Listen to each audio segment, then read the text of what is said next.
Ladies and gentlemen, the distinguished author, Mr. Aldous Huxley. Brave New World is a fantastic parable about the dehumanization of human beings. In the negative utopia described in my story, man has been subordinated to his own inventions. Science, technology, social organization, these things have ceased to serve man. They have become his masters. Aldous Huxley's novel portrays a dystopian future under the dictatorship of a world state, where every aspect of human life is controlled, from laboratory creation to the grave. He described the story as fantasy, but later wrote, "The prophecies made in 1931 are coming true much sooner than I thought they would. The nightmare of total organisation has emerged and is now awaiting us, just around the next corner." With the rise of brain-computer interfaces and biometric sensors and so forth, all the bodies, all the brains would be connected together to a network, and you won't be able to survive if you're disconnected from the net. All life on Earth is going to be radically changed. It's a fusion of the physical, the digital, and the biological world. It's changing who we are. These people have gotten to the point now where they are openly anti-human. Everything will be monitored. The environmental consequences of every human action. They cannot happen without digital ID. Once the digital ID is in place, it's game over for humanity.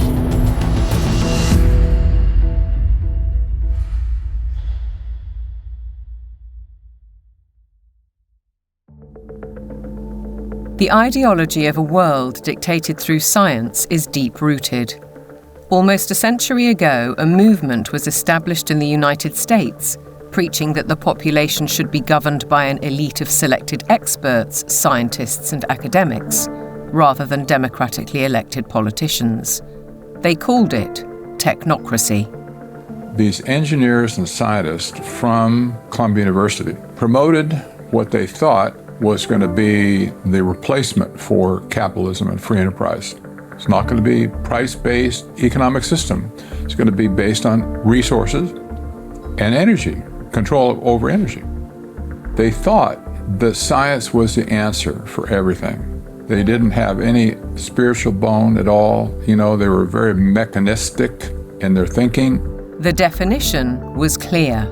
Technocracy is the science of social engineering, the scientific operation of the entire social mechanism to produce and distribute goods and services to the entire population. The movement was short-lived, but the principle never died. As we'll demonstrate, a stranglehold on policy and resources has always been the ambition of the powerful oligarchs behind many of today's world institutions. It seems to me that there's a very strong drift in the direction of globalization, of the ultimate centralization of control in the hands of unelected officials at supranational organizations. The lust to control other human beings is a story as old as time. They want all of the resources of the world in their pocket. They do not want you and me to have anything. It's in writing all over the World Economic Forum's website. By 2030, you will own nothing and be happy. That's an oxymoron. If you don't have anything in your name, you ain't going to be happy about it. The World Economic Forum may have called that infamous phrase a prediction, but it translates as a statement of intent on behalf of its global power brokers. The bigger picture is that an attempt is underway now to collapse liberal democracy and replace it with global technocracy. What I call an omni-war is now underway, which is to say that the transnational ruling class is literally, it's not a metaphor, is literally at war with the rest of humanity and has weaponized everything that it can. This is a coup. They can remove the power from the parliament and the legislative branch and consolidate it into a monetary system which has complete control. That control is now entirely achievable because the would-be controllers finally have the tools to execute it. Total surveillance, artificial intelligence, digital IDs, and central bank digital currencies. The potential for social control is gigantic and potentially irreversible. What our experts are describing is a world commanded by an exclusive group of bankers and industrialists, affecting every aspect of our lives. What we eat, what we can buy, where we travel, where we live, and all bypassing democratically elected governments. You could be forgiven for thinking this is a grand conspiracy theory, but please consider this. The term conspiracy theory has become one of the most successful propaganda terms of all time in closing down discussion and debate. It's a thought-terminating cliche, but nevertheless, it's surprisingly effective when you try to calmly present evidence in a factual and reasoned manner. In this film, we will present evidence that the global takeover is not only possible, it's actually happening, and has been decades in the making. They plan to commandeer land, reduce farming, and radically change the food we eat, transform the supply of electricity, and then dictate how we use it, and replace currency with a system of credits under their control.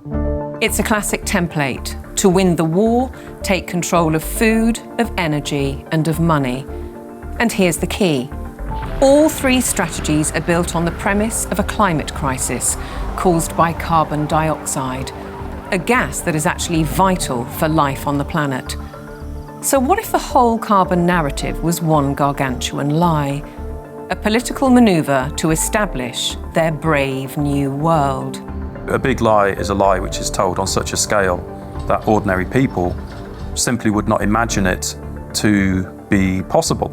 People with empathy can't fathom that a group of people would organize and engineer this kind of mass atrocity to get where they want to go. It should come as no surprise that financial kingpins are calling the shots. And it's certainly no conspiracy theory when banking executives spell out their intentions.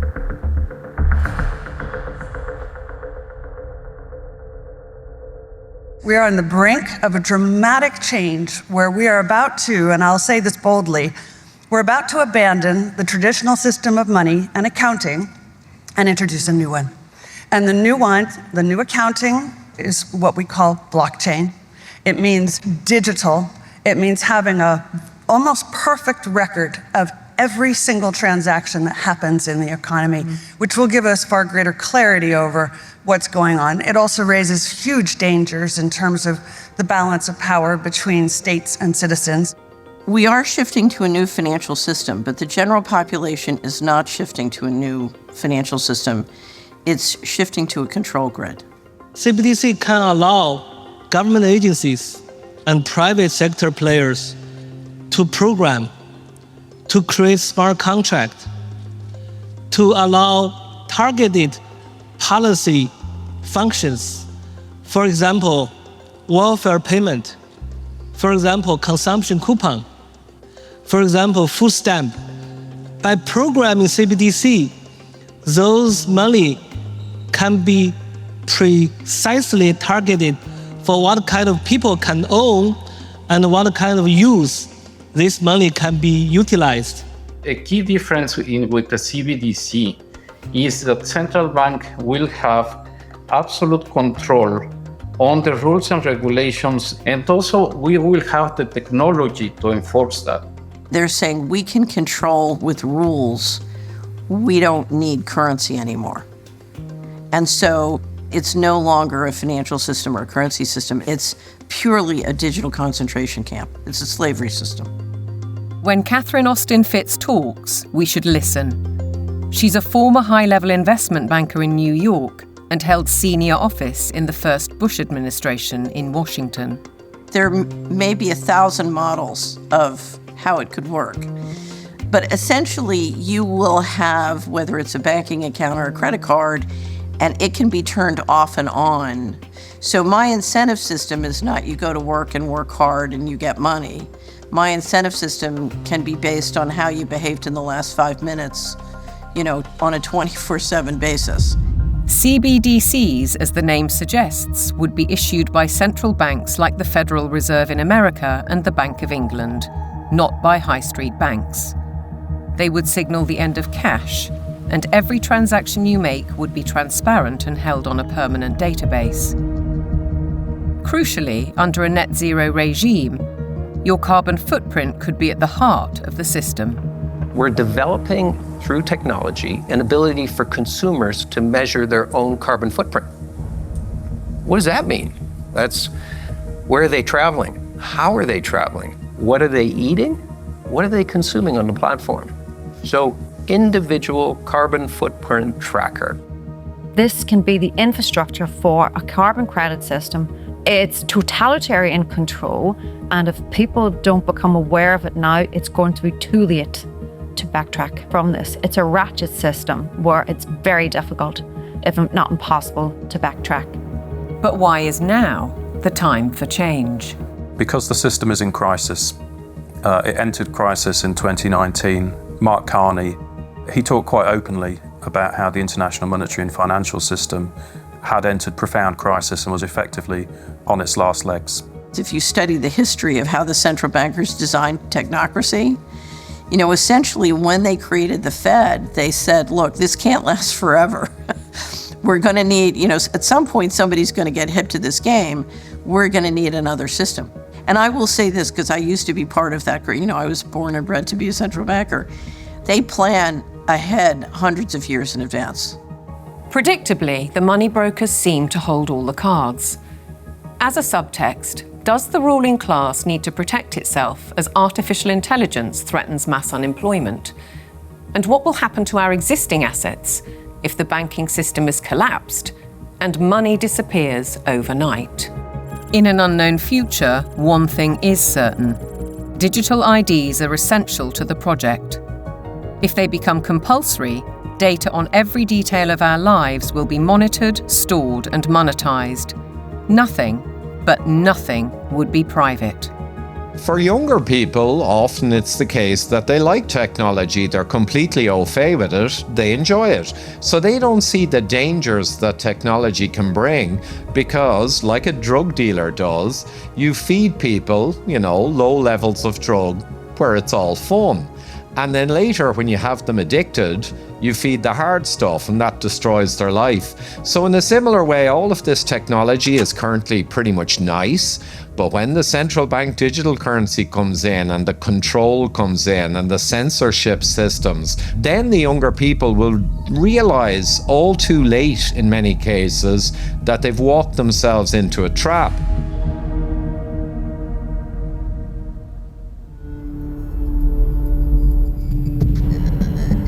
One man who knows the dangers only too well is Aman Jabi, who was at the forefront of digital development in Silicon Valley, California, for 25 years. He left when he recognized the dark side of surveillance technology, choosing instead the peace and beauty of Montana. He's an expert in facial recognition. It's a technique that is used to uniquely identify the biometrics of any face. So, in a device like your smartphone, and most modern smartphones in the last 5 or 7 years, they have a 3D camera module in the front of the phone, which you cannot see. Within that module is a near-infrared projector, which projects tens of thousands of dots on your face. Those dots are then distorted based on the contours and the features of your face. And there's a near-infrared camera then takes a picture of that distortion, captures it, and then reverse engineers the exact profile of your face. In the longer term, facial recognition will be used to unlock your digital identity, which is going to be a tool of control for the agendas that are coming down the pipeline. Elements of that control are already with us. Alexa, good morning. Good morning. You are never alone in your home, and this is why. All your devices at home and all smart appliances, they are all connected on a wireless network. Many of these devices will have cameras, many will have microphones, and so they are monitoring everything all the time. Your smart appliances are communicating with the smart meter and sending it real-time usage data. If there's a Ring camera also in your home, a mesh network is formed and all your devices are being tracked within the home, its location, its usage, and all the data is going to Amazon servers. When you leave your home, all modern vehicles are connected to the internet, so your automobile is being tracked all the time. When you're going under a string of smart LED poles and smart LED lights on the highway and in the streets of your towns and cities, those form a wireless network and are tracking your vehicle. They are tracking all the devices on you, from smartphones to smartwatches when you're walking on the streets. So data is being collected 24/7 continuously on every human being whenever you are within these wireless networks. And it's obviously not good for health also because of all the electromagnetic radiation. In the long term, the plan is to pretty much lock up humanity in smart cities, which is kind of a superset of a 15-minute city. They've sold all the state and local governments and countries that smart cities are about sustainability and the good of the city. But in reality, the language from the UN and WEF and their white papers is all inverted. So, air monitoring is really about limiting mobility and no car ownership. Right? Surveillance, control via LED grid is why the smart lighting is there. Water management is about water rationing, noise pollution is about speed surveillance, traffic monitoring is about limiting mobility, and then, of course, energy conservation is all about rationing heat, electricity, and gasoline. Another concept one should be familiar with is called geofencing, and think of it as an invisible fence around you where you cannot go beyond a certain point, and that will be related to your face recognition, digital identity, and access control. Your smart contracts, SoftBrick can turn off your digital currency beyond a certain point from your house. Our world has been turned into a digital panopticon. That means you can be monitored, analyzed, managed, and monetized. Surveillance capitalists are already making billions of dollars selling our information to big corporations, because this kind of detailed knowledge enables them to predict and influence our behavior. Worse, our children are being exploited. There are a lot of board games and other games that are already in the market and have been for over 2 years that have cameras inside and underneath these LED screens that are observing and scoring and emotionally calibrating the faces of all the children. So are all the iPads that they use in schools. They're all manipulating children's behavior by what they display on the screens.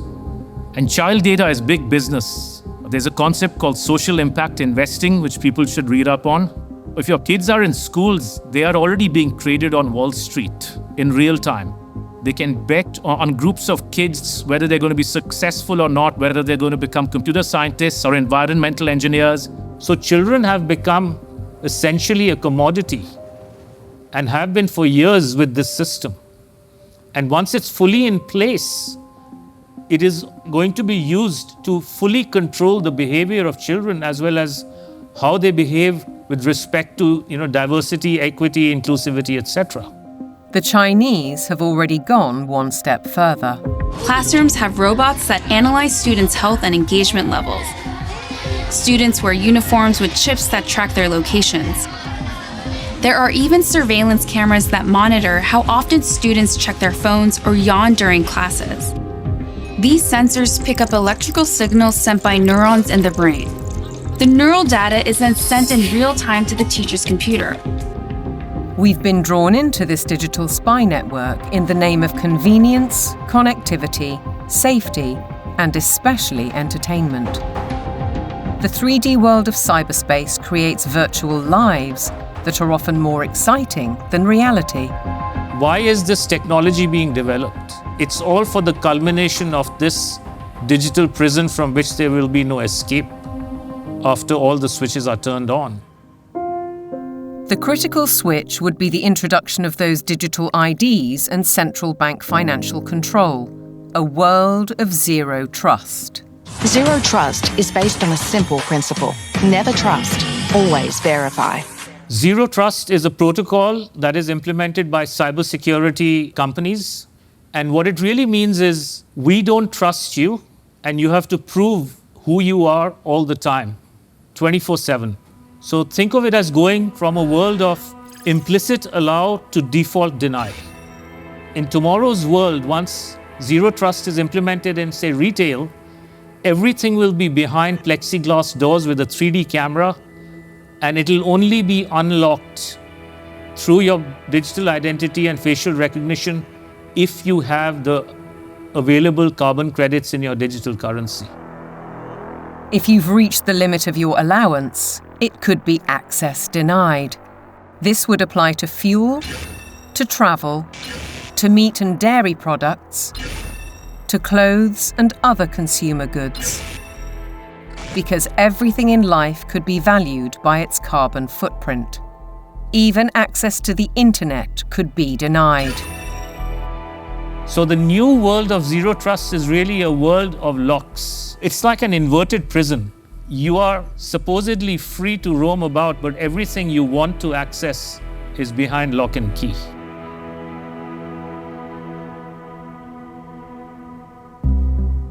Most advances in science, including AI, bring great advantages to the world. They can enhance and improve human endeavour in almost every walk of life.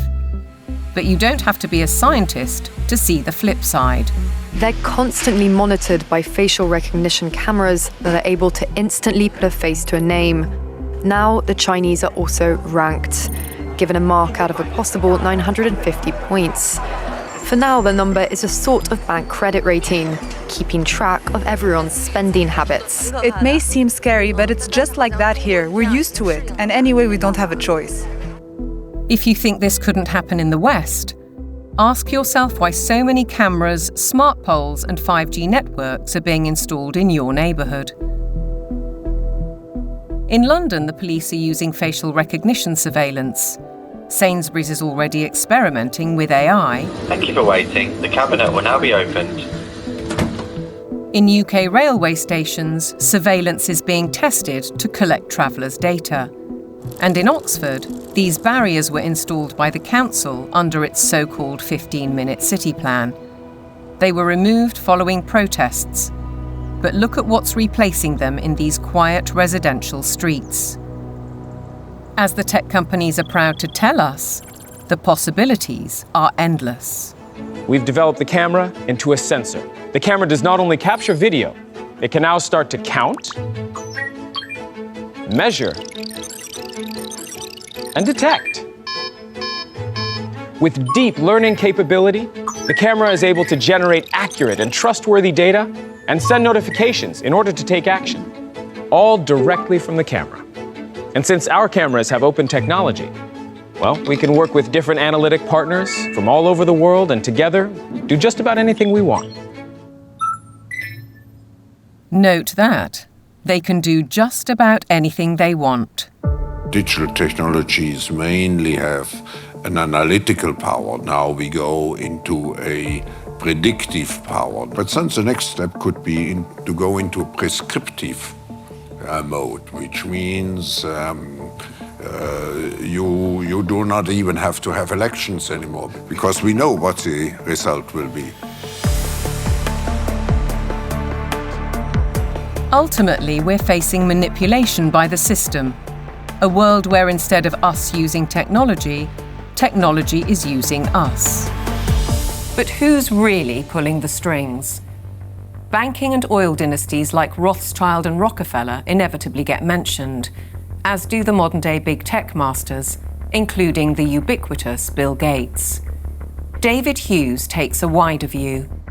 It's those who own the means of production, who are capable of magicking money out of thin air, who control the media, and all of the other means of production, which have now been weaponized against the rest of the global population.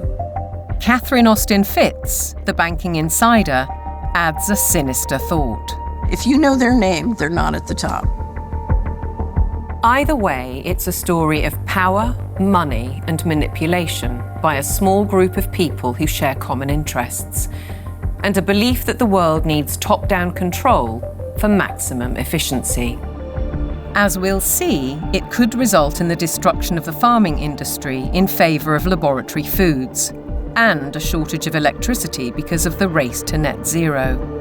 Net zero means the impoverishment of ordinary people. It means fundamental changes to their lifestyles, and the politicians are not being honest with the people about it. Surprisingly, the blueprint for transformation is woven into the United Nations Agenda 2030, ostensibly a vision for a better world.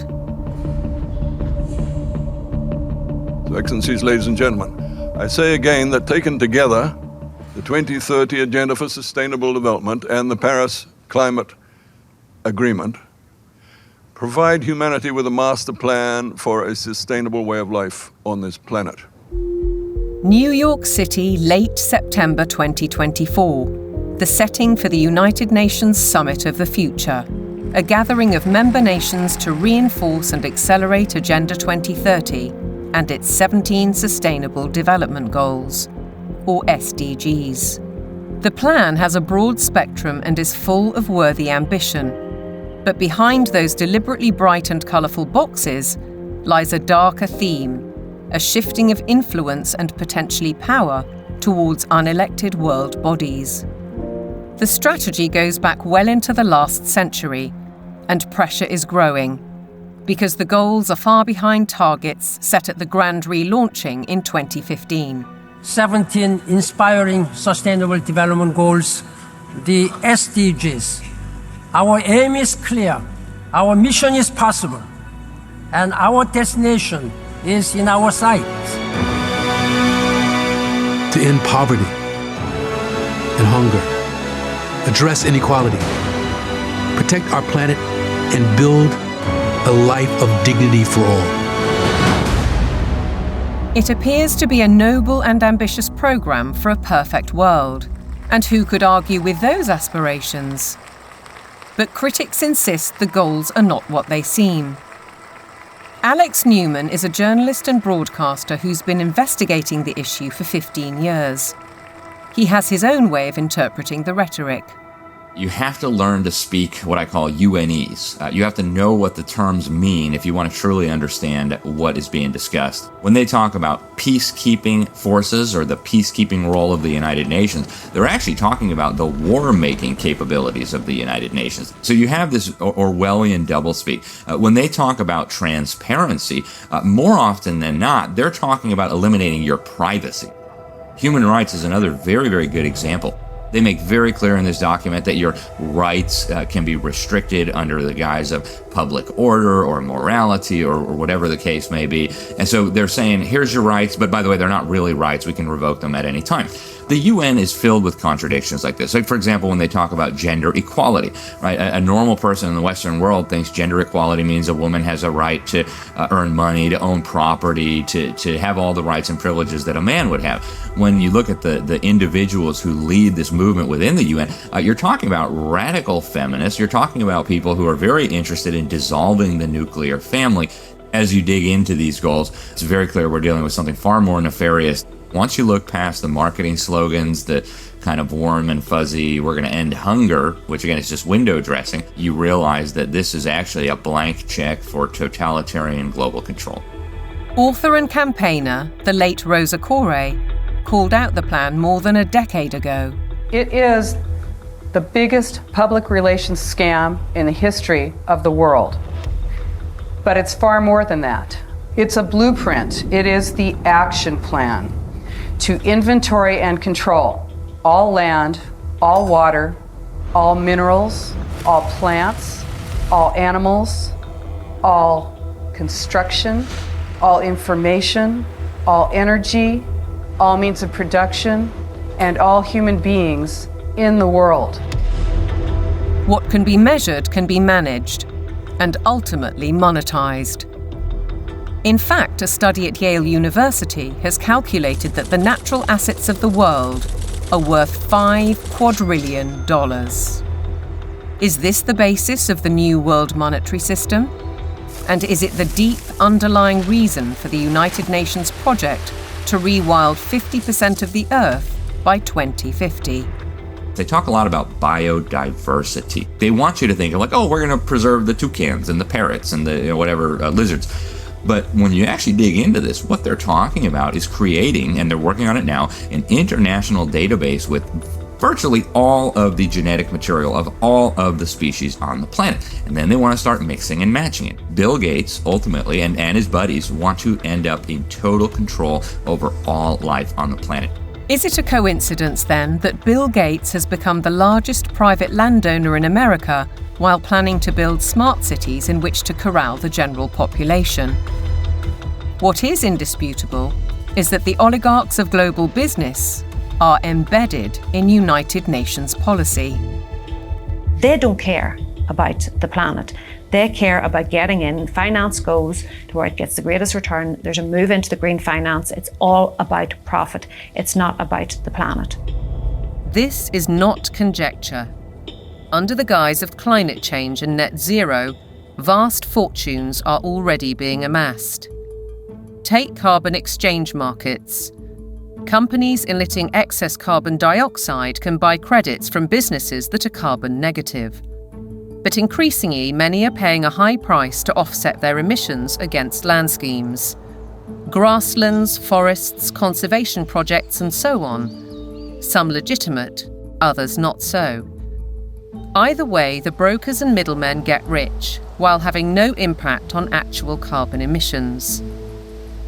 We've also seen the emergence of natural asset companies, whose name says it all. They identify the asset and then issue shares in that asset out of thin air, essentially. And they can sell it to financial institutions, asset managers, sovereign wealth funds. And then they go public and have an IPO, and that funding is, they say, meant to preserve the natural asset. But elsewhere, they say that their main purpose, like so much else, is to generate profit for shareholders. It has nothing to do with preserving the environment. That is literally just the talking point they think will stick and sell. We're all in it together. We got to save the planet. So let's allow the bankers to create a new racket that makes the natural world collateral. So if everything in nature is to be traded on financial markets, setting a value on the land we walk on and the air we breathe, why do we, the public, have no say? There's no route that an ordinary person can take to make a representation to United Nations. So it's fundamentally undemocratic. What it has done is build relationships with billionaires. Right from the start, the rich and powerful have enjoyed undue influence in the UN's inner sanctum.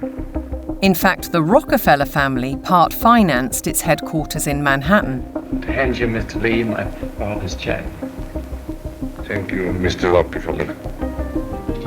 Between them, the Rockefeller family has funded hundreds of organizations and, as a consequence, spread their authority on civil society, institutions, banking, education, and global politics. The Rockefellers always believed in world governance. In the 1950s, their Special Studies Project report declared, "The UN stands, finally, as a symbol of the world order that will one day be built." In 1973, David Rockefeller co-founded a non-governmental organization which still carries international power today, the Trilateral Commission. Its stated objectives revived technocracy and in turn planted the seeds of the UN's Sustainable Development Agenda. They said at the time that they were going to create a new international economic order. It was all over the literature. The goal of the new international economic order was not to get richer in the sense of money. They knew even back then that eventually the fiat currency system of the world was going to disintegrate. So the goal became to actually capture the physical resources of the world. All wealth historically has come out of the ground. They wanted to take away everything that they could possibly take away from the nation states of the world and from private individuals of the world and stuff it into the global common trust where they would administrate it and they would be the ones getting licenses for the resources to turn around and make stuff. The financial kingpins have long seen themselves as masters of the universe, manipulating global affairs through institutions like the International Monetary Fund and the World Bank. Is Agenda 2030 the defining act for complete control? And how significant was the global response to COVID-19? As the world builds back from COVID-19, we have a once-in-a-lifetime opportunity to make investments that will strengthen the economy and improve public health, and fight climate change for generations to come. One might ask why the UN needs a multi-billionaire finance and media player as a special envoy, or why Mark Carney, the former governor of the Bank of England, who called for a new global monetary system, is the UN's special envoy for climate action and finance. And then there's Larry Fink, the boss of BlackRock, the world's largest asset management company. He's a board member of the World Economic Forum, and as we'll see, has driven the UN's goals through investment strategies for the past 20 years. All three are principles of the Glasgow Financial Alliance for Net Zero, a partnership with the UN. With the green economy worth trillions to corporations and investors alike, it's hard not to see a conflict of interests. Are the bankers raising money to achieve United Nations goals? Or are the goals a Trojan horse to change the world's financial control systems? Now consider the events at Jackson Hole, Wyoming in August 2019, only 3 months before the COVID outbreak.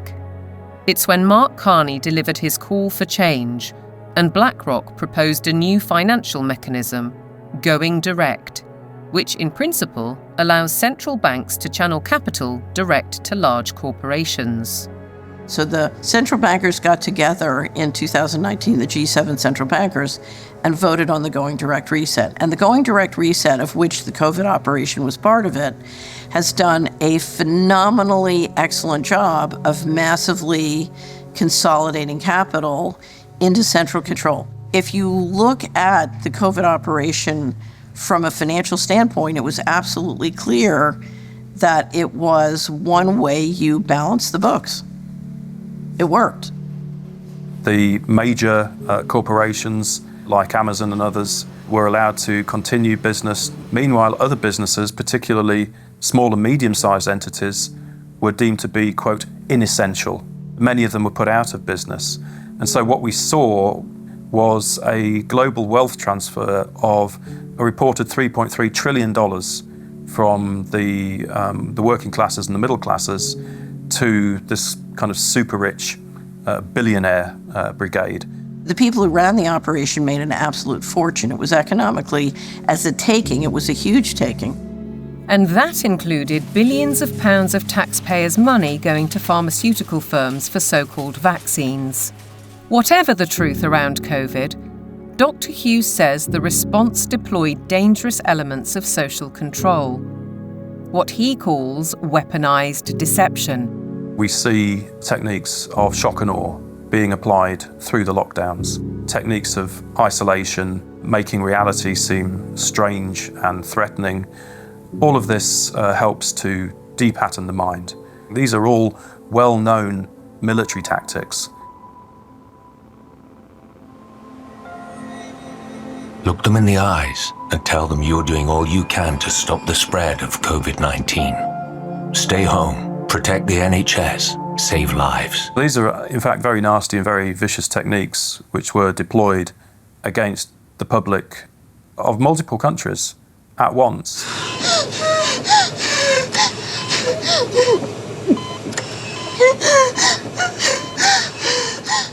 These are forms of serious psychological abuse. I think once the public starts to understand that, there's going to be a very severe pushback against everything that's happened. The general population cannot fathom the psychopathy of the vision that they're facing. So they can't fathom that a group of people would organize and engineer this kind of mass atrocity to get where they want to go. Be aware then of the World Health Organization, the UN's most powerful agency.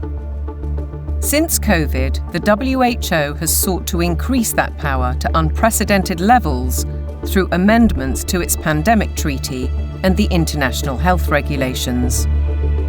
A key driver is its One Health initiative. One Health is a concept that was created to enable the WHO, with these documents, to take over jurisdiction of everything in the world by saying that climate change, animals, plants, water systems, ecosystems are all central to health. That places the Director General in a key position to influence world events, another potential conflict of interests given the WHO's financial backing, particularly from the pharmaceutical sector. Its accounts for 2022 show that an eye-watering 84%, or $3.656 billion of income, came from voluntary donations. The top 4 sources of these donations included the Bill and Melinda Gates Foundation and Gavi, a public-private vaccine alliance also heavily supported by Gates. People see the WHO as a benign organization, and there are still areas where the WHO does useful stuff. But the biggest focus now is purely on a tiny disease burden where investors can extract a large amount of wealth.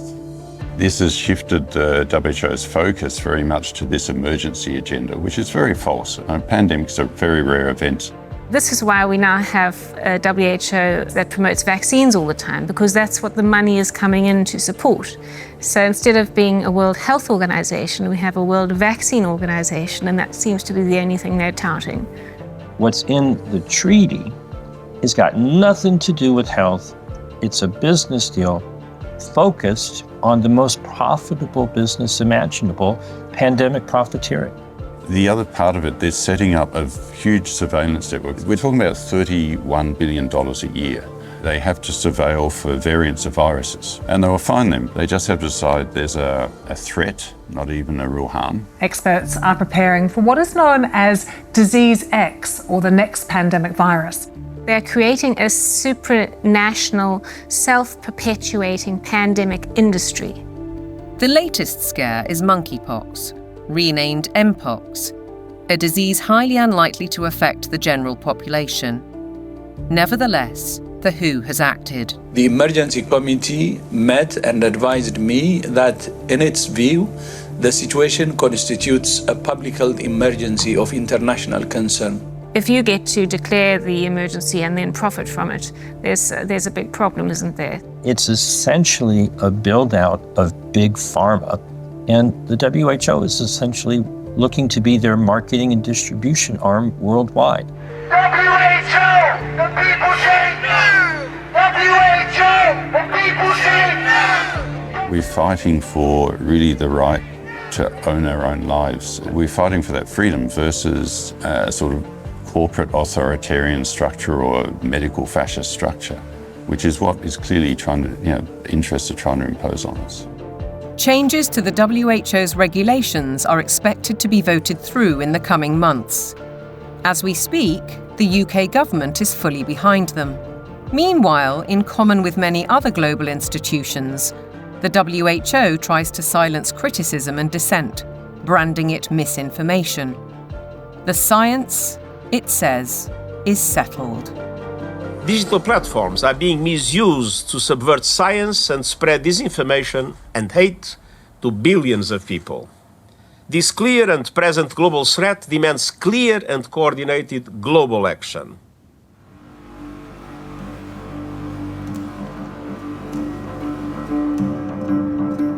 I have a little rule of thumb for diagnosing a centralization scam. If we can detect 1, a propagandized global crisis, 2, admitting only global solutions, and 3, with dissenting voices viciously silenced, then we know with absolute certainty that we are dealing with a scam. Control, dictate, eliminate debate, the hallmarks of a totalitarian regime. And nowhere is the cold ambition of corporate dominance more evident than with the World Economic Forum.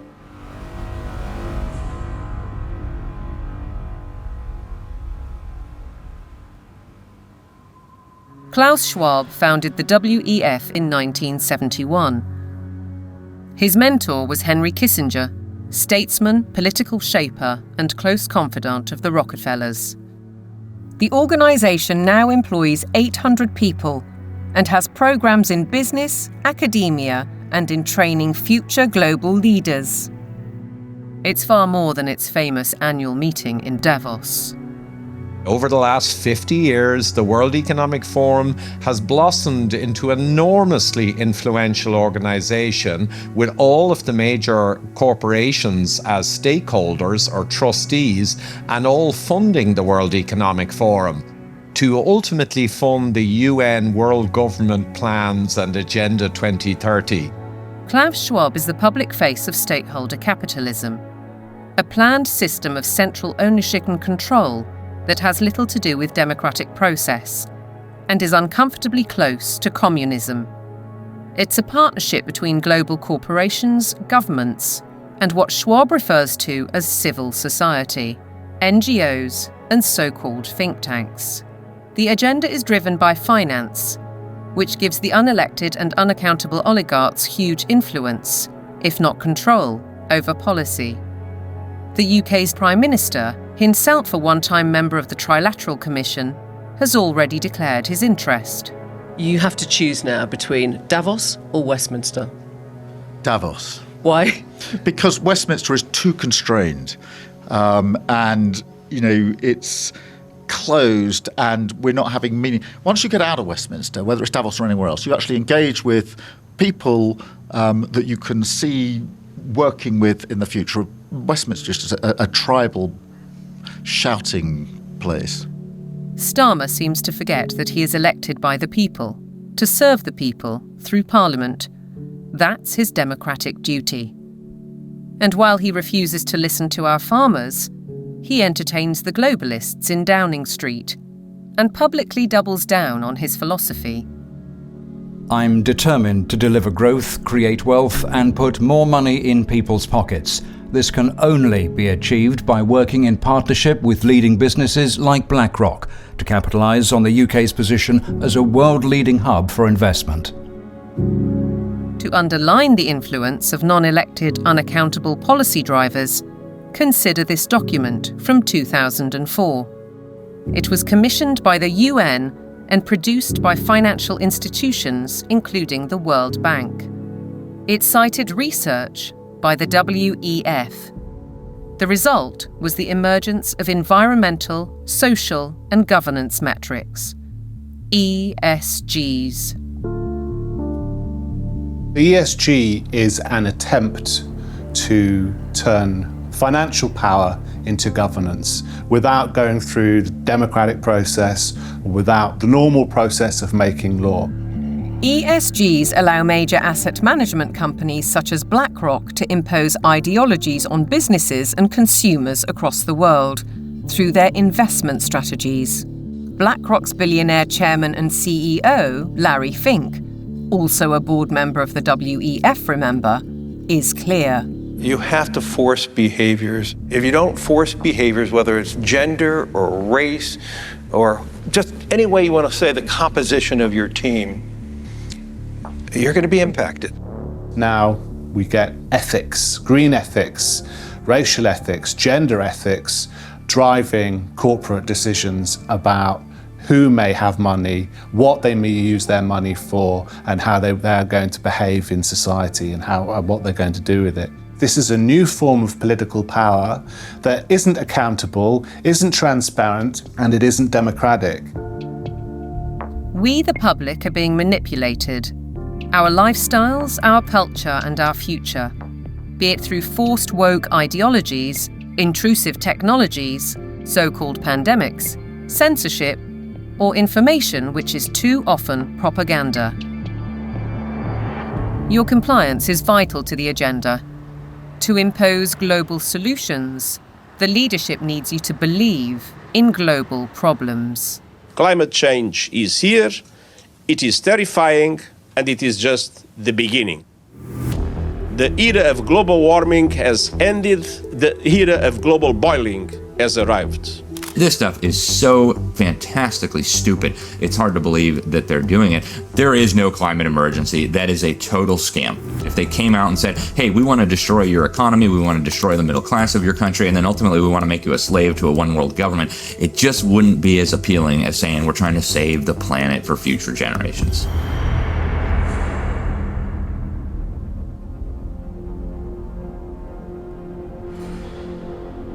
"2024, with the hottest day on record and the hottest months on record, this is almost certain to be the hottest year on record. And the masterclass in climate destruction." Statements such as that are amplified by emotional footage from all over the world. But is any of it true? I do not think there's a climate crisis, and I base that on all the evidence and the climate data sets that we build to answer questions just like that. We actually use satellites to monitor the global temperature, the true global temperature of the atmosphere. And we find there is a rise. It's about 1.5 degrees per century, which is certainly something that's manageable and the Earth has seen before. Compared to the 19th century, which was about the coolest century in the past 10,000 years, we're warmer. But we're about the same as we were 1,000 years ago, and certainly cooler than we were about 5,000 to 8,000 years ago. John Christie is a highly regarded climate scientist who developed the measurement of accurate temperature records using satellites. His evidence is critically inconvenient to the climate change industry. I'm not popular in most of the climate community, that's for sure, because much of the climate community depends on climate model results. Tens and hundreds of millions of dollars have gone into that industry of climate modeling, and I show, well, you folks have failed. But yet they prop up the entire political world that tends to support this. In 2017, I came to work and there were 7 bullet holes in our office suite. And so some people are pretty upset that the evidence that we build and show that can stand the test of time and can stand up to cross-examination is just not going along with their issues and their desires. So let's consider these statistics on the Earth's atmosphere. 78% is nitrogen, 21% oxygen, other gases make up less than 1%, and carbon dioxide accounts for a mere 0.04%, the majority of which is natural. Can man-made CO2 really be a problem? Roy Spencer and I are going on the assumption that all the warming that you see is due to carbon dioxide emissions. And so we find that that's a pretty modest warming. But see, that's a big assumption. Mother Nature is able to warm up the planet without extra CO2. And so we are just saying the worst case scenario is this warming of about 1.5 degrees. And that's certainly not a catastrophe at all. On the contrary, carbon dioxide is vital for the world's survival. The greater the concentration, the better plants grow. In fact, according to NASA figures, the world has become 14% greener in the last 40 years. During the last cool period before industrialization, let's say 200 years ago or so, it was below 300 parts per million. And during the ice ages, it was even lower. And that's a dangerous level because plants struggle to survive when the CO2 is at a low level. And so the biosphere becomes less diverse and less available to support the animal life. So low CO2 is not good for the planet as a whole. Where is the logic then behind the UK's decision to spend £22 billion on facilities to capture carbon? The greatest controversy of all revolves around readings from ice cores. CO2 levels can be measured in bubbles of air trapped in ice thousands of years ago. By aligning this to temperatures, scientists have argued that carbon dioxide is the cause of global warming. However, closer inspection leads to the opposite conclusion. Once the temperature starts to rise, you will see the carbon dioxide rise about 500 to 1,000 years after. So the CO2 actually lags the temperature changes. But what of the extreme weather events, which are increasing and driven by climate change, according to everyone from the top of the United Nations down? Professor Christie says there is no data to support those claims. And what we find is that virtually every one of these claims is false. The extremes are not increasing. Hurricanes are not increasing in intensity or frequency. Same with tornadoes or thunderstorms or floods or droughts. It's just going along like it always has with the natural variability. Why aren't we looking at the surface data sets that are constantly adjusted upwards? Why aren't we looking at the 40.3 record at Conisbee, which the Met Office is very proud of, on July the 19th in 2022? And when we did a freedom of information request at the Daily Sceptic, we found that there were 3 Typhoon jets landing on a runway next to the measuring device, because Conisbee, as they call it, is actually RAF Conisbee. It's a military airport. The temperature lasted for 60 seconds. Sticking a thermometer up the backside of a jet aircraft is not probably scientifically the best place that you can sort of determine temperature measurement, particularly when you then morph it into a global database, which the Met Office has, and then tell dear old Antonio Gutierrez that the globe is boiling. The whole thing is junk. How we came to the point where we think that we're going to prevent bad weather from happening by eliminating fossil fuels is just about the most nonsensical, illogical thing that I can imagine. And the whole world is caught up in this nonsense. So how did the carbon story take hold? Meet the man who invented climate change, according to The Telegraph. His name? Maurice Strong, an oil tycoon, a Rockefeller associate, and a man with an extraordinary talent for moving between high finance, politics, and the United Nations.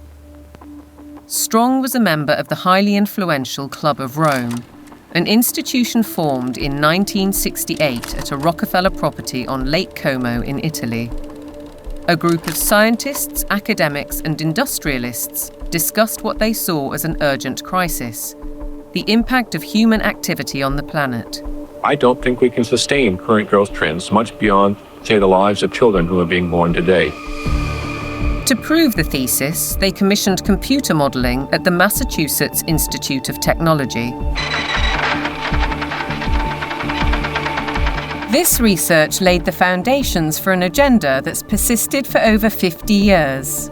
Cut use of autos, use less electric power, have fewer children, limit growth. All of this was fueling this ideology that there's too many people on the planet, there's not enough resources, and that something has to be done. The natural world in which man lives and on which he depends is indeed deteriorating, is being destroyed in many instances at a rate that is accelerating and that can only continue to accelerate unless we begin to control the activities that are having this destructive impact. In 1975, the Club of Rome published a second report, Mankind at the Turning Point. The lead quotation was telling. The world has cancer, and the cancer is man. The report concluded, the solution of these crises can be developed only in a global context with full and explicit recognition of the emerging world system, a new world economic order, and a global resources allocation system. In other words, technocracy, top-down control of everything, including populations. But if that was the solution, a worldwide problem was required. Climate change provided the answer, as admitted in a later Club of Rome document. This is the quote from page 115. In searching for a new enemy to unite us, we came up with the idea that pollution, the threat of global warming, water shortages, famine, and the like would fit the bill. All these dangers are caused by human intervention, and it is only through changed attitudes and behaviour that they can be overcome. The real enemy, then, is humanity itself. It really does look as though they are inventing climate change there. They just made it up out of thin air, literally. That nobody really looks at that book and say, well, there you go.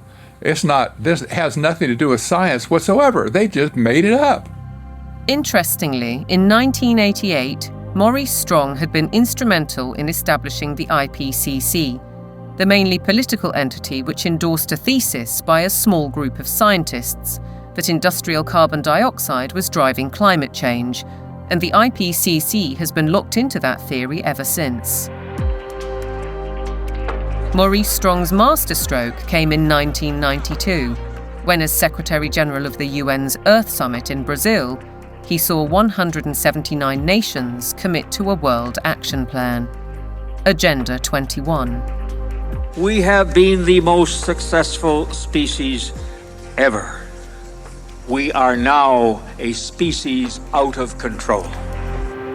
Nobody would question the need for a cleaner environment and the protection of nature, and Strong's legacy lives on through the Kyoto Protocol, the Paris Accord, the current Agenda 2030, and the worldwide push for carbon net zero. But there are questions on his motives and his connections. He was behind the first financial carbon market and a founding director of the World Economic Forum. Surely a conflict of interests with his involvement in the IPCC. A skeptic might ask why nearly all research grants in almost 40 years have gone on developing IPCC carbon dioxide theories, while anyone who raises questions is ridiculed, cancelled, or has their career stalled. Funding for someone who wants to determine the natural variability of the climate system as an explanation for what has happened is just not there. I mean, the government is very clear that they want a catastrophic story. There is no single science paper that proves conclusively that humans control all or most of the global climate. If there was, you wouldn't hear the last of it. Instead, we get this call to authority to the IPCC, the United Nations Panel on Climate Change. Many more scientists and academics are speaking out against the IPCC. Almost 2,000 have signed a declaration stating that there is no climate emergency, including Nobel Prize winner Professor John Clauser, who wrote, "The popular narrative about climate change reflects a dangerous corruption of science that threatens the world's economy and the well-being of billions of people." We need to have a full and honest debate about the science, and it needs to be discussed in Parliament, it needs to be discussed in the media, it needs to be generally discussed, and we need to sort of bring the drains up, if you like, on all of the science to see what is there really a threat. That debate is highly unlikely, because the juggernaut of net zero careers on, with trillions at stake. What is certain is that the repercussions will affect the food we eat, ravage our countryside, and have a disastrous impact on our energy supply.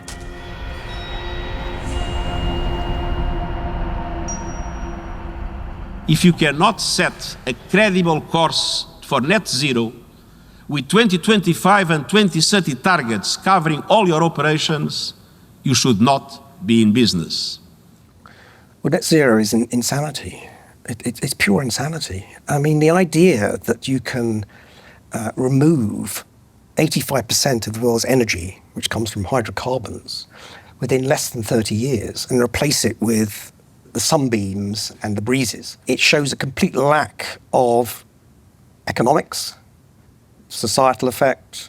It shows a simple lack of the progress that we've made over 300 years. Nevertheless, net zero is enshrined in UK law, with the government passing the Climate Change Act in 2008. A 100% reduction in emissions by 2050 from 1990 levels was included later in a strategy document. But experts argue that the policy is fatally flawed. Europe's mad dash towards net zero is effectively economic suicide. Politicians are purposely impoverishing ordinary people, purposely deindustrializing Europe, where companies are forced to move to countries where they have access to cheap energy, whether it's the US who frack and therefore have cheap gas, or whether it's to China, which is still predominantly producing from non-renewable, especially coal. It is literal economic suicide.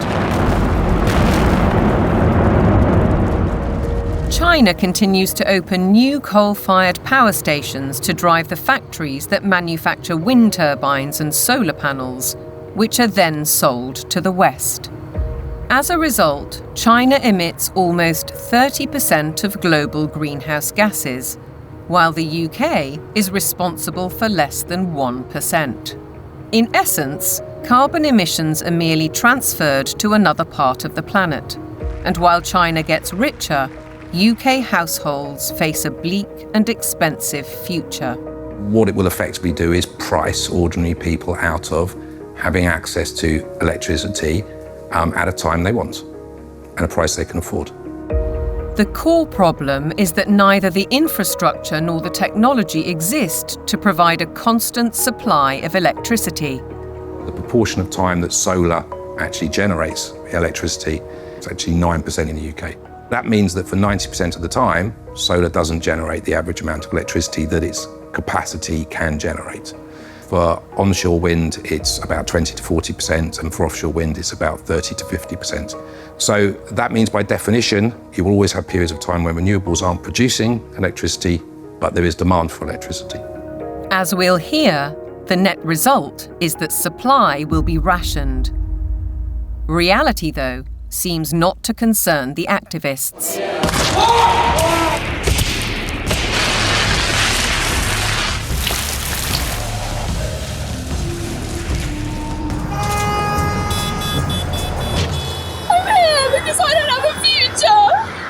I look at some of these hysterical youngsters and some of the hysterical oldsters as well, screaming about the climate is collapsing and all that sort of thing. And you think you haven't got a clue what would happen if you removed hydrocarbons. You haven't got a clue. You'd be back in service, like probably your ancestors were.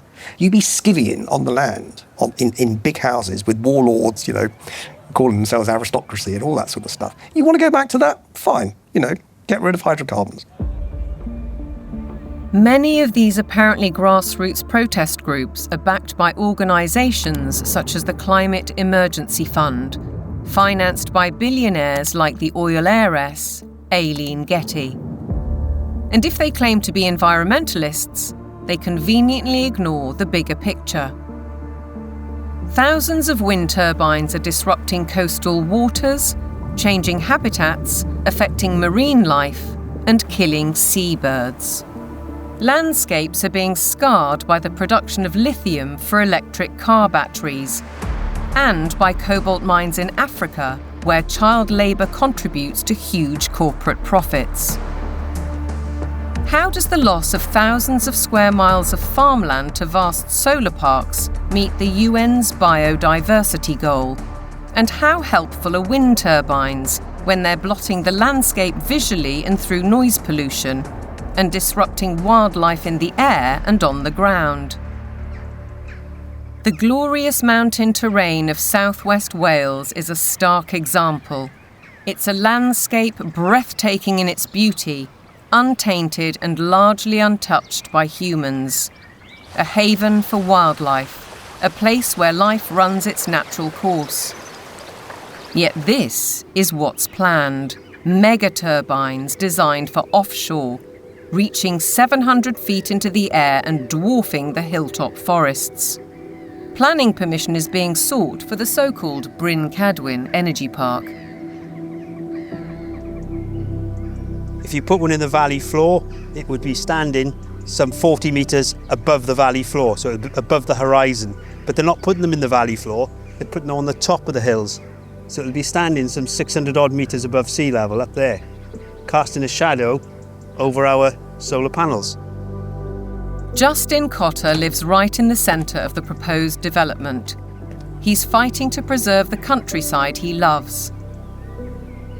And across the mountain, Jason and Josie Barker are equally aggrieved. It feels very much like it's exploitation, using the climate crisis narrative as its supporting evidence. So it feels like it's being abused in a tremendous way, and there's going to be a lot of destruction done in the name of doing good, which really just seems utterly backwards. And if we really want to protect nature, then some of the best way of doing that would be to leave it well alone, especially in the wilder places, and let it flourish. We certainly found that being here The more we've lived here, the more we've worked with it and encouraged it, the more it's come back. All of those spruce trees on top there, they will have to go to make way for turbines.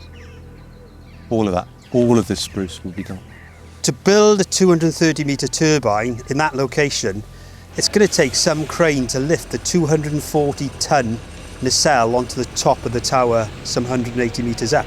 So they'd have to stabilise all the ground for the crane, stabilise the ground for the actual turbine, put in a concrete plug basically in the ground of some 1,000 tonne of steel, 4,000 tonne of concrete, just as a base. They'll need to be lit. It'll take away the dark skies. It's totally devastating. It would just be catastrophic damage and destruction. The roadways up through these valleys, they're Welsh valleys, they're all twists and turns. They're going to have to straighten out the valleys. Where you've got steep hills, they're going to have to level out those hills. There's a 200-metre drop into the actual valley itself. So they're going to have to create gradients that machinery carrying 400-tonne loads can actually traverse and get up. The locals argue that there are much better ways of creating clean energy, such as solar panels on industrial sites. Areas of natural beauty should be respected. This is about preserving and protecting this sacred land. We need to speak up and protect the environment. It's just a tremendous amount of damage in the name of saving the planet. It does make you ask the question of what is it we're actually saving if we're paving it over. It doesn't make any sense at all in my head.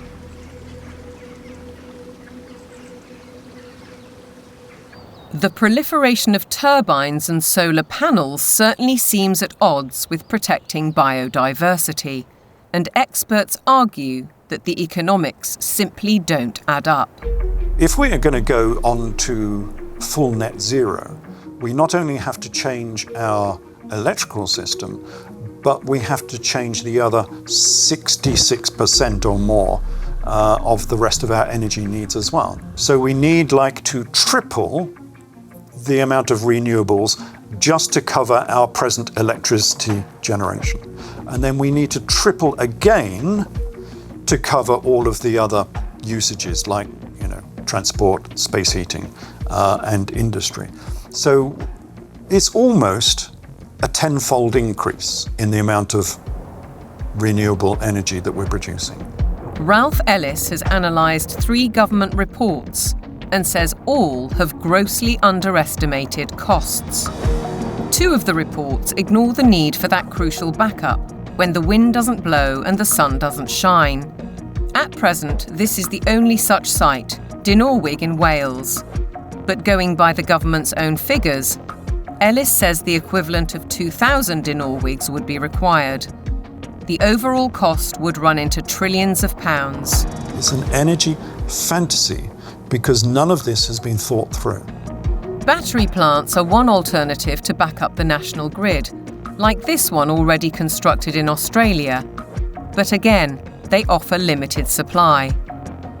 We're facing a situation where, if fossil fuels are eliminated, it will be impossible to maintain a constant supply of electricity. You can't instantly put on new supply, so what you have to do is control demand. And to be honest, they're quite open with this. If you look at the National Grid's latest paper on this, they talk about demand management.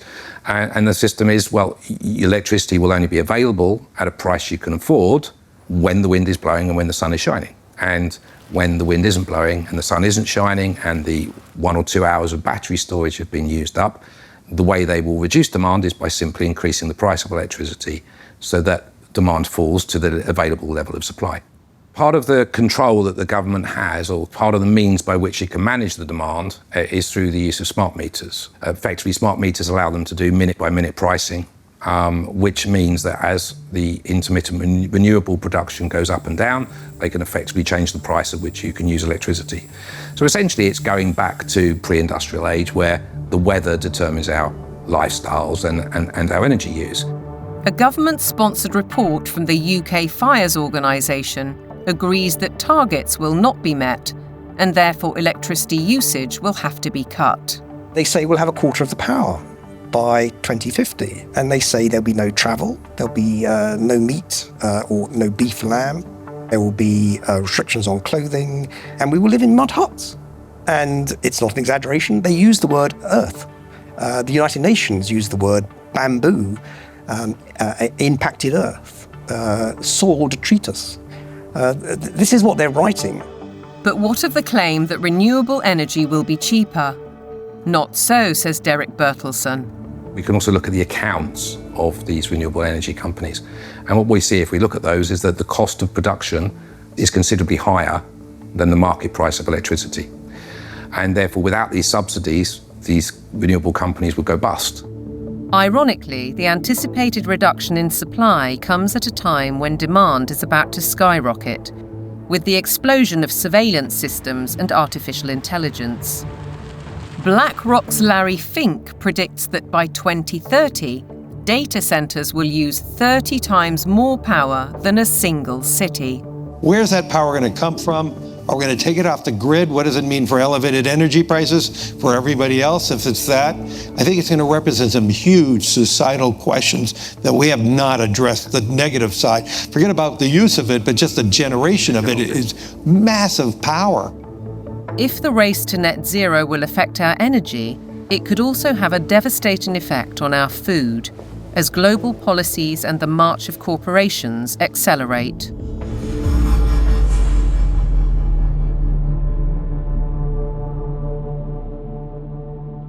Farming has been at the heart of our lives for generations, but to the climate change advocates, suddenly it's a threat. A lot of people have no clue that agriculture contributes about 33% of all the emissions of the world. You just can't continue to both warm the planet while also expecting to feed it. Doesn't work. One thing John Kerry didn't mention was that farming and agriculture contributes 100% of the food that we need to eat. So that's a little kind of an important detail that he ought to have mentioned. And I think what we're dealing with here is actually a global war on agriculture. I believe they are demolishing our food infrastructure, partly to cause a crisis, right? And I guarantee you, mark my words, we're going to be in a food crisis and they're going to say it's climate change. I wouldn't say it's about saving the planet, no. I would say it's about land grab and about profiteering and corporatization of our food sector. It's basically the pharmaceutical industry taking over the food supply. If I can switch everybody from real food to pharma food, then 100% of the agriculture industry can go through my publicly traded stocks, and I have complete control. So the idea is we get rid of farmers, we kill any naturally grown food, and we engineer food in manufacturing plants and laboratories. But I assure you that those guys are not eating this. Bill Gates is one of the familiar corporate faces, and he's investing heavily in the food revolution under the guise of avoiding climate disaster. Cows alone account for about 6% of global emissions. So we need to change cows. And while he talks up the perceived problem, Gates is pouring money into the supposed solution: artificial meat and genetically modified crops. Crucially, anything that is invented or altered can be patented. The core of his agenda is he wants to do in agriculture and pharmaceuticals, by the way, what he did in the computer world. True power, massive, incalculable wealth comes from owning intellectual property and then monopolizing it. They want to make it so that every single organism that is used for food is ultimately under their control, either through the 3D printing or through this genetic manipulation. So we're moving now very rapidly toward this totally centralized food system where a tiny handful of corporate interests in bed with totalitarian government will dominate the food supply so that there is only a giant public-private partnership with total control of all food, all energy, and I believe water will be next. While the global machinations continue, thousands of farmers fear for their livelihoods. And the new UK government's first budget has multiplied those fears. By reducing relief on inheritance tax, they're penalising those who would want to pass their farms to sons or daughters. The National Farmers Union described it as a disastrous budget for family farms that would snatch away the next generation's ability to carry on producing British food and see farmers forced to sell land to pay the tax. For Kelly Seaton, concern goes well beyond her family farm in Cheshire. It makes me feel incredibly sad that the dairy and meat industry is so vilified.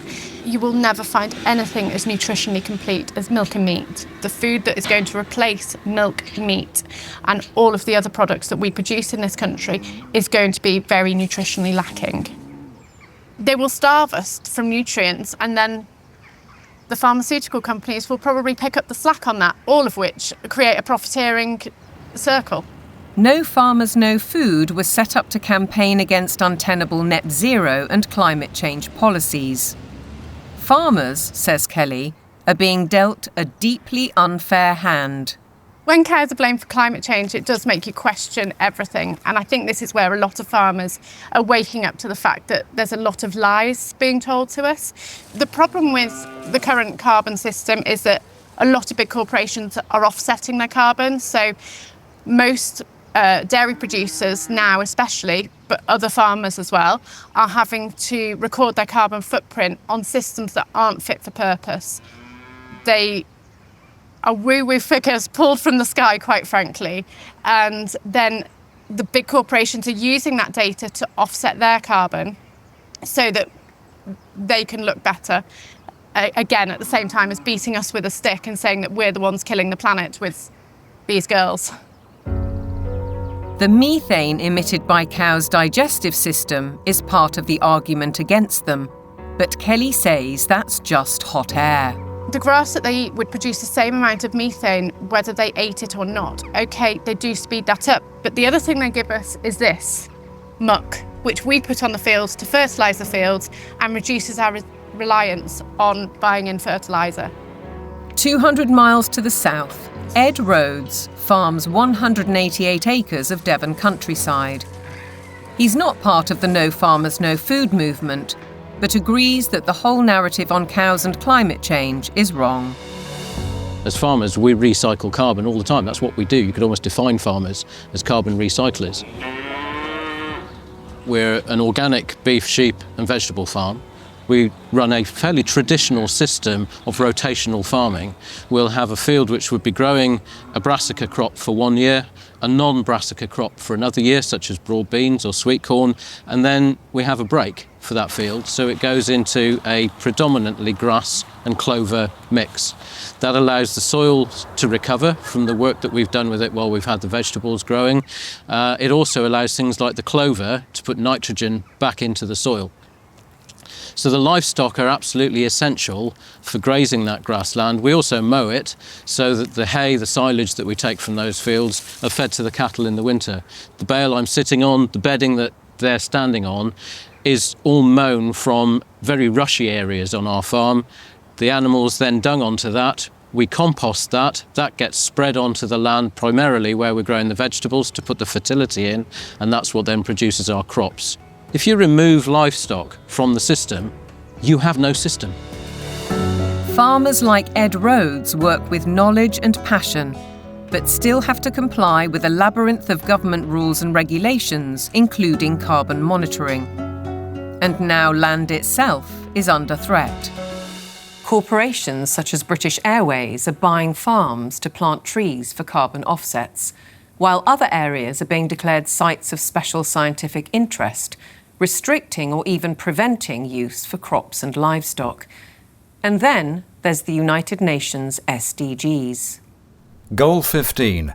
Protect, restore and promote sustainable use of terrestrial ecosystems. Consequently, rewilding programmes are impacting farmland across the world. In the UK, for example, the government is planning to set apart 1,200 square miles for wildlife habitat by 2042. That's an area almost as large as Cornwall. And in America, dams are being removed and river courses reopened, disrupting water supplies for crops. Goal 13 states, take urgent action to combat climate change and its impacts. As a result, the Dutch government plans to close 3,000 farms to meet EU emissions targets, drawing widespread protests. And in Denmark, farmers face paying £80 for every cow they own in a world-first tax on meat. Goal 7. Ensure access to affordable, reliable, sustainable and modern energy for all. One result: cultivated land is disappearing under vast solar parks. How does this square with the UN's biodiversity goals or even ending hunger? Maybe they're questions for Ed Miliband, the UK's Secretary of State for Energy Security and Net Zero. He's cleared the way for a huge solar park on prime farmland in East Anglia, an area big enough to site 1,745 football pitches.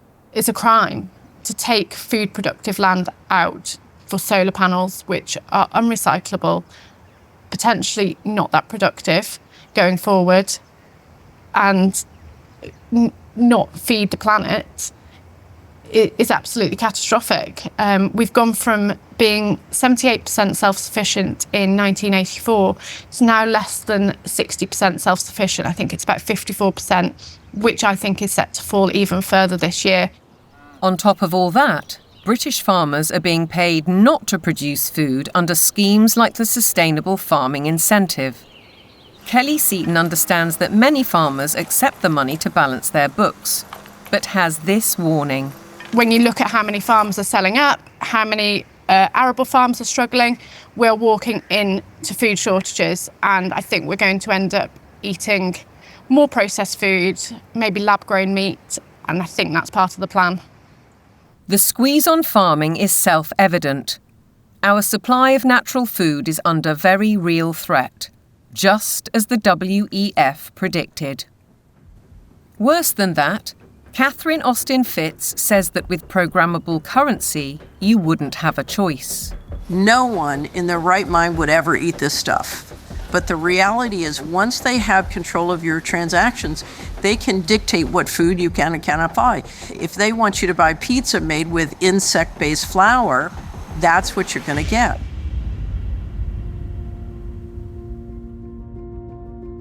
There's an energy crisis. Even though there is an abundance of energy, there's a food crisis, even though there's plenty of food to feed the world.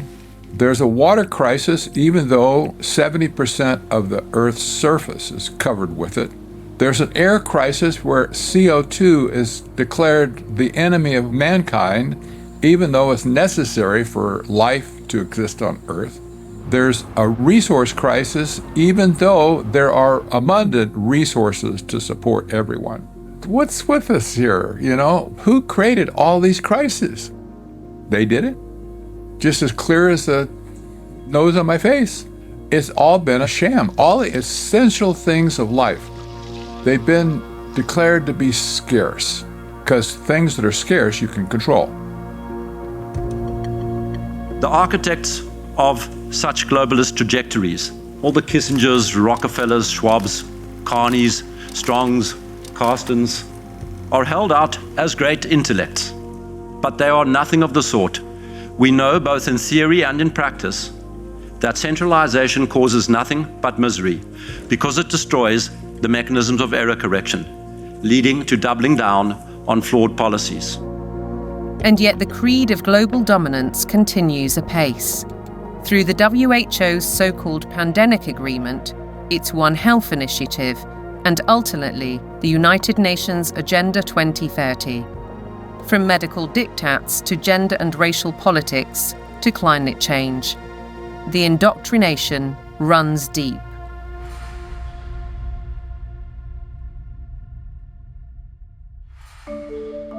Local councils have been sucked in by the tentacles of global power, encouraging them to spend vast amounts of time and taxpayers' money on climate schemes, without challenging the rationale.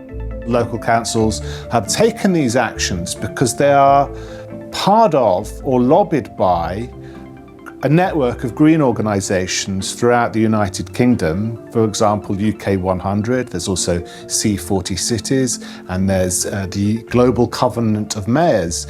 And these organisations require local authorities to sign pledges that say they're going to ban cars from streets, we're going to make people vegetarian, and we're going to restrict certain forms of trade faster than is required by national government. They've been able to do this because democratic engagement at the local level is so weak. The voters' decisions are completely outweighed by the influence of the green blob, essentially. One organisation, Climate Emergency UK, has introduced scorecards, a league table to compare the progress of councils. It brings both pressure and opportunity. Environmentalism creates the idea that a local councillor is a planet saver. And of course, there are organisations that, like the UK 100, that are going to flatter people in that position. They're going to indulge those people and say how important they are, whereas most of the rest of the public are going to probably see them and say, what the hell are you doing? Ben Pyle emphasises that such organisations are not grassroots initiatives. Civil society has been bought and it's been organised around the interests of its billionaire philanthropists. Newspapers and television also consistently push the same story. We've been hearing about the threat of climate change for decades, but now we can't ignore it. Here, the climate crisis is very real, and it is getting worse. What mainstream media does in following this narrative is that they exclude vast areas of climate science. They exclude all the sceptical scientists. By the BBC, which has done it for 20 years, saying that you cannot have any other view apart from the settled narrative, is doing an enormous disservice to science. Journalists and broadcasters are schooled in the carbon doctrine by organisations such as the Carbon Literacy Project, which claims to have trained 1,000 BBC employees. Meanwhile, Sky joined forces with the psychologists of the Behavioural Insights team to produce this initiative: How the Power of Television Can Nudge Viewers to Decarbonise Their Lifestyles. The recommendations included: give green content more screen time, more salience in plots and scenes. Use kids' content to encourage positive environmental behaviours amongst children and their parents. How then can we possibly expect impartiality in reporting?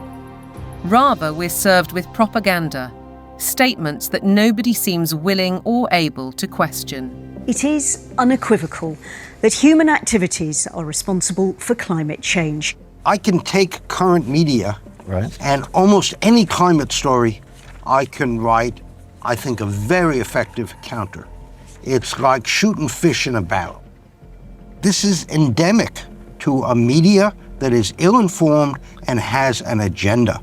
The agenda is to promote alarm and induce governments to decarbonize. There's an organization called Covering Climate Now, which is a nonprofit membership organization. Their mission is to promote the narrative. They will not allow anything to be broadcast or written that is counter to the narrative. Among the 500 plus media partners on the Covering Climate Now website are Reuters, Bloomberg, ABC, CBS, MSNBC, NBC, Channel 4 News, The Guardian, The Daily Mirror and The Lancet, as well as several British universities. Funders of Covering Climate Now have included the Rockefeller Family Fund, the Rockefeller Family and Associates, and the One Earth Fund. It's true that the mainstream media only report one side of the story and that most of them are in the pocket of the powerful people who are trying to implement these changes. I don't question that at all. But it's also true that people are listening to them less and less and reading them less and less. We see independent media people with much larger audiences than mainstream papers. And I think that phenomenon will gather pace now. That rise in independent voices has seen institutions like the UN, the WEF, big tech companies and broadcasters like the BBC wage war on what they call mis, dis and malinformation. They don't appreciate views they can't control. The fight for truth is on. A partisan media, obsessed local councils, and then there are the universities, which should be the first and last bastions of objective research and open debate. But here too is a story of outside pressure. With the drop in government funding, the shortfall has been made up from other sources, and those tend to be NGOs, private organisations. For example, the Gates Foundation and the Wellcome Trust. Invariably, money from private organisations will come with vested interests. These vested interests, according to Professor Moss, drive university teaching towards business goals and ideologies at the expense of critical thinking and levels of academic achievement. One new initiative is the European Network on Climate and Health Education, led by Glasgow University. Medical students have been trained to accept that climate science is an established fact. Increasingly, climate change is harming people's health. You could say it's the largest health emergency of our time, and I do need to be ready to help tackle this challenge. Can the outcomes really be free of prejudice when the backers include the WHO and major pharmaceutical companies? This new collaboration will help train the next generation of medics with the skills they need to treat the health impacts of climate change and deliver more sustainable healthcare. That's why health leaders from across the public and private sectors are coming together to support this transformative new network. Academics, right from the beginning now, are socialised to orientate their research towards the money.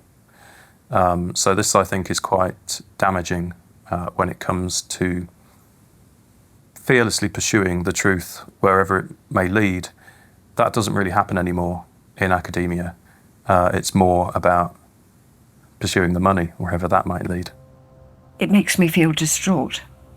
It makes me feel that the whole purpose of university learning has been subverted. The influence and ambition of big business, the mission creep of so-called woke thinking, the cancel culture, the suppression and smearing of those who dare to question. Shockingly, the conditioning starts in the youngest of minds.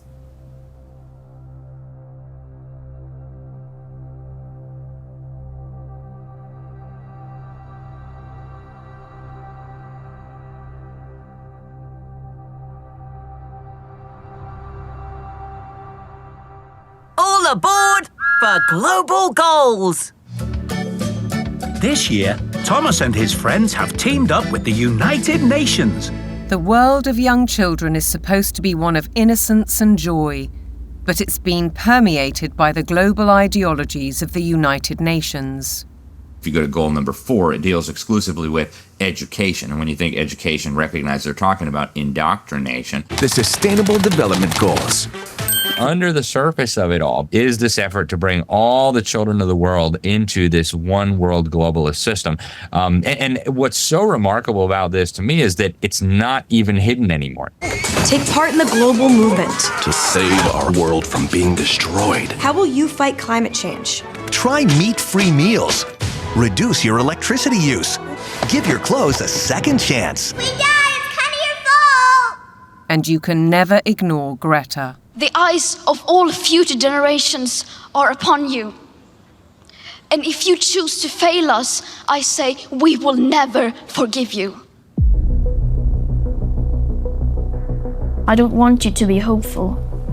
I want you to panic. We want action. We want justice. Let's want action. And we want it now. No more coal, no more oil. Keep your... I want you to feel the fear I feel every day. I want you to act as if the house was on fire, because it is.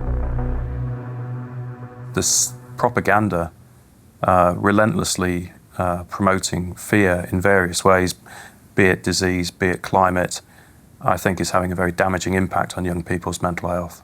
The disasters that continue increasingly to afflict the natural world have one element that connects them all: the unprecedented increase in the number of human beings on the planet.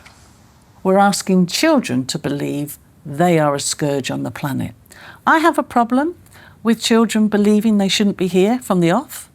How are we ever going to encourage them to have strong mental health and emotional well-being if they believe that their birth is a disaster for the planet? That's not encouraging them to be productive citizens who are making an active contribution to society if they've got to apologise for their very existence.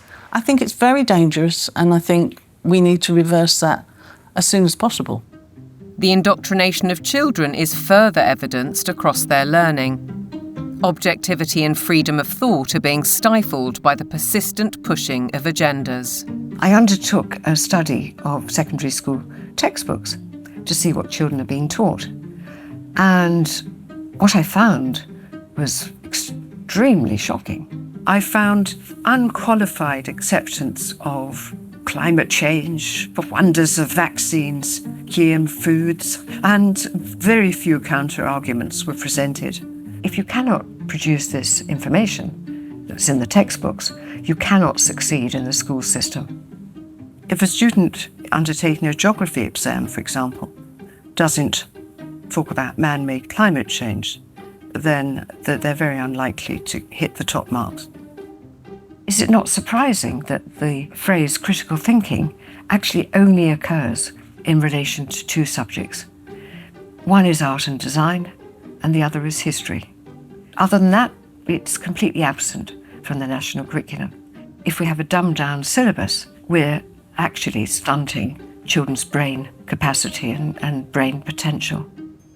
While parents may not be fully aware of these issues, many are concerned at the growing trend of gender politics, including transgendering. One former head teacher says his local authority advised teachers not to use the words boy or girl for fear of misgendering anyone. The Department for Education as well has really subscribed to this kind of woke ideology. So there's almost like brownie points for the more woke you can be. Why do you have makeup and lipstick and glitter on? Because I think it looks pretty. Oh! You don't think it looks pretty? What schools have done is employ third-party agencies to deliver material for which the third parties most certainly have a vested interest in. And I wouldn't have a problem if it was I'm there in school to ask children to accept me as I am. That's fine. We all need to be tolerant and liberal in a diverse society. My problem is that what they're actually doing is more a form of evangelism, which is this is who I am and you might be too. In my heart, I've always known that I'm a girl Teddy, not a boy Teddy. I wish my name was Tilly, not Thomas. Language carries so many meanings and messages. And if schools are encouraging social transitioning, that's not a neutral act. That's a significantly impactful act. Dr. Fraser is also highly critical of the World Health Organization's recommendations, suggesting that 4-year-olds should learn about sexual stimulation. It's harmful. They don't need to know it. And in fact, for those children who are perhaps victims of adult abusers, how will they ever know the difference between what is happening within the home if they're encouraged to also explore that part of themselves within a school curriculum? What do we do with an organisation like the United Nations or the World Health Organization if we take our orders from them about what is suitable education for our child? How do we say, no, we're not doing that, we want a change? Teachers are sent on courses to embrace the diversity dogmas, and many buy into them. But Fairclough says that those who don't keep quiet for fear of reprisals. It's a dereliction of duty. It's a dereliction of their legal as well as their moral duty to safeguard children against harm. I can certainly say I feel very let down by the teaching profession because I am not hearing people speaking out on behalf of the children. A one-world dictatorial education, a dumbing down in the classroom, fluidity of gender, the impact of technology. Are our children being groomed for a life in the digital prison? Today, nobody has any idea what to teach young people that will still be relevant in 20 years. As computers become better and better in more and more fields, there is a distinct possibility that computers will outperform us in most tasks and will make humans redundant. And then the big political and economic question of the 21st century will be, what do we need humans for? Or at least, what do we need so many humans for? Do you have an answer in the book? At present, the best guess we have is keep them happy with drugs and computer games. But this doesn't sound like a very appealing future. A chilling forecast, and one which echoes Brave New World, in which the oligarchs did indeed provide drugs and entertainment so that people learned to love their enslavement. Yet there are even darker clouds on the horizon, the spectre of transhumanism. In a sense, it is that final piece of the puzzle. If you want to gain total control over everyone and everything, then you actually ultimately need to be able to implant technologies inside human bodies.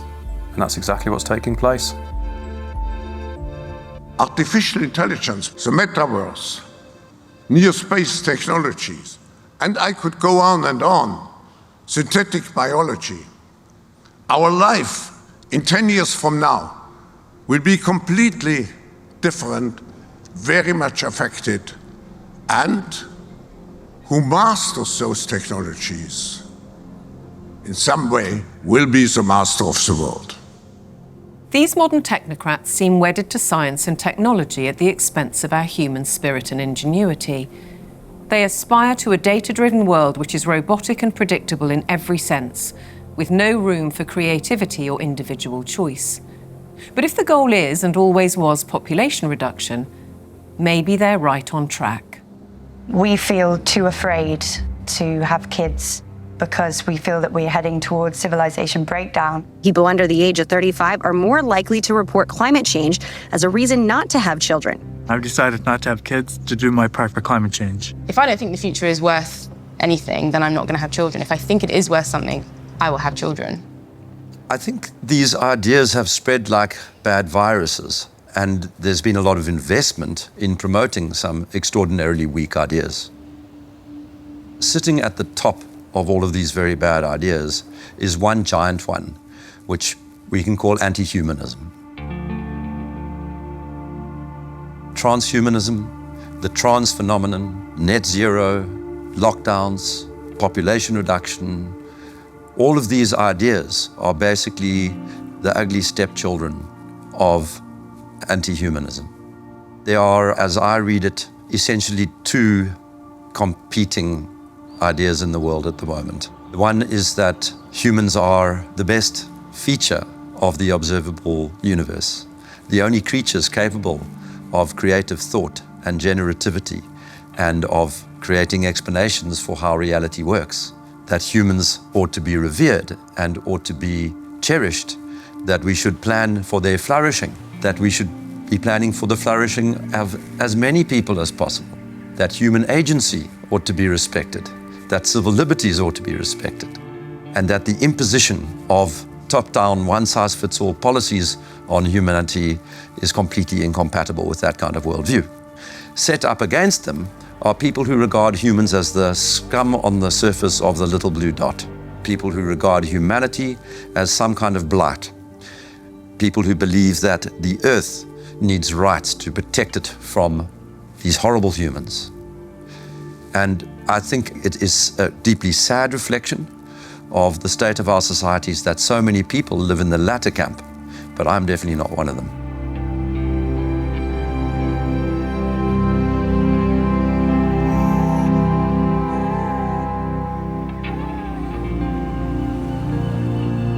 We can all stand up to tyranny.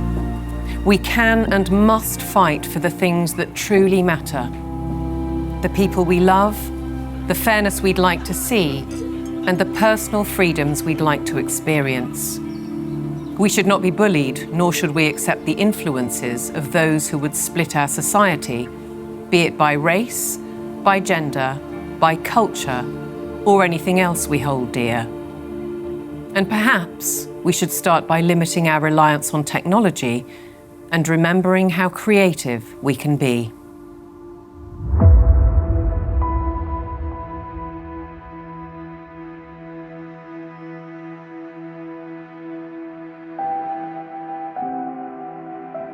Once you've seen it, you can't unsee it. You can't go backwards. So what that means is that over time, more and more people are starting to see this now.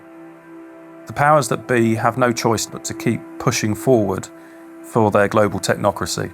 They're the ones who are attempting the controlled demolition of liberal democracy. They have only one route they can go, and they are tobogganing towards disaster.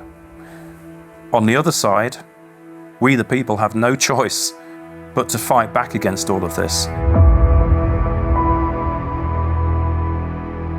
I don't expect that we're going to just be able to tell the truth indefinitely without consequences, but we must continue to do it. We must, for the sake of our children, for the sake of humanity, for the sake of generations yet unborn.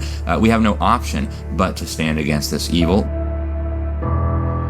If you look at where this thing is going, I'm not going there, okay? And whether God takes me out or the leadership takes me out, I don't care. I'm not going there.